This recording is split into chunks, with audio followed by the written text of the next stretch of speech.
ముట్టుకోకుండా ఉండేందుకై పరామర్శ పేరుతో చంద్రబాబు జ్వరంతో బాధపడుతున్న పవన్ కళ్యాణ్ ఇంటికి వెళ్లి గంటకు పైగా గడిపారని ప్రచారంలో ఉంది. కాగా ఆయన చిరంజీవికి కూడా ఫోన్ చేసి సముదాయించుంటారన్న ప్రచారం కూడా జరుగుతోంది.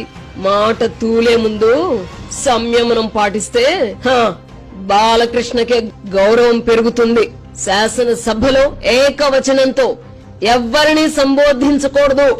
అది తెలుసో లేదో తెలియదు గాని బాలకృష్ణ వాడు వీడు అన్న పదాలను వాడారు. ఇది తప్పు అని ముఖ్యమంత్రి చంద్రబాబు లేదా స్పీకర్ బాలకృష్ణకు చెప్పాలి.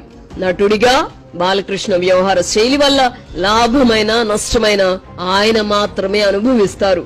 శాసన సభ్యుడిగా ఉన్నంత కాలం నా ఇష్టం అంటే కుదరదు.